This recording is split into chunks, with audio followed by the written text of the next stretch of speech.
So, Commissioner, having said all that, and again, thank you for your time and for your stories. Having said all that, can you talk a little bit about what you hope your legacy is in DYS? What have you accomplished? What do you want to be remembered for?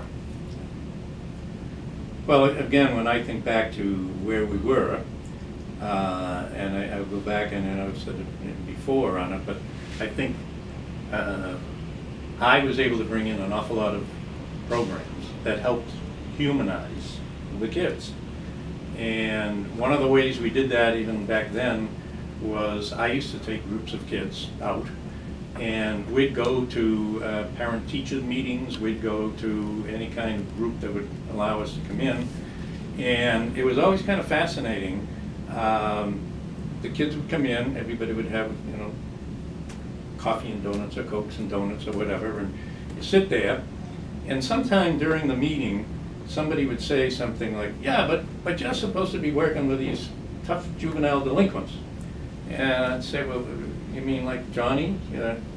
Oh, no, I've been talking to Johnny. He's a pretty good kid. He likes to go fishing. I was saying maybe we'll go fishing next week or something like that. And I said, well, you know, these are the juvenile delinquents that we're talking about. So I think the idea of humanizing the kids was extremely important, and that's something that I feel proud about, being one of the first who was doing it. And then to reach out to, really, to the private agencies and to assist the department, to set up really for the department, the whole idea of purchase of service, the private agencies. And because in those days too, it was, no, that's the job of the state, and the state's going to be doing it. And again, we were faced with an awful lot of situations where I used to think sometimes, gee, it'd be nice if I was the commissioner of banking. Because, see, if somebody comes in and says they want a job, I could say something like, what do you know about banking? And if you didn't know anything about it, I'd say, see you later. But everybody who came in to me said, I know all about kids. You know, I grew up with kids. I was a kid. And now you have to tell the politician, you know, I don't think this guy is right. It's very difficult. So I always found it a lot better to reach out to private agencies. And you got much more of a cross-section of people coming in, and you came up with some, you know, terrific people who could do an awful lot. So setting up the purchase of service system, you know, it was an extremely important thing to do.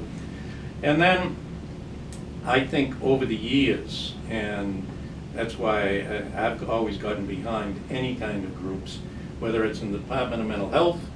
Back in those days, the one criteria for a kid going into the department, getting accepted by the Department of Mental Health, is he had to be psychotic. And so one time we had a kid who was in such bad shape, I took him and I drove him up to Gabler. The Gabler unit was where you would send kids. And so I went in, and they said, well, this boy isn't psychotic. And I said, but he set his hair on fire. He's got a problem, you know, isn't that something you can do? No, he's not psychotic, so take him back. So I think that what I have been fortunate to just see how it's grown. The Department of Mental Health really has stepped up and is doing much more with the teenagers. And also for the kids you know, who were developmentally delayed, you can look and see, okay, the programs for the retarded have really really improved. And if you look at the whole school systems, with the 766 programs, there are so many more kids that are getting taken care of. And the Department of Child and Family Services is really, it's a difficult population for them, and they get banged around for it, but it is so much better for those kids to be going through that system than going into a correctional system. So I think that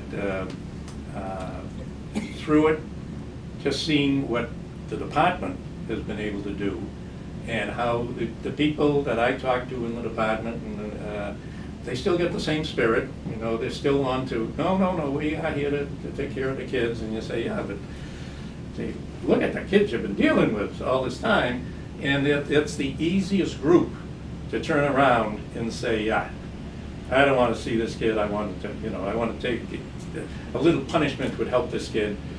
And the department has still been able to hold steady on that and to say, no, no, if you're gonna, you gotta show them control, you gotta show firmness, you gotta, but no, we're not gonna allow any kids just getting beaten up.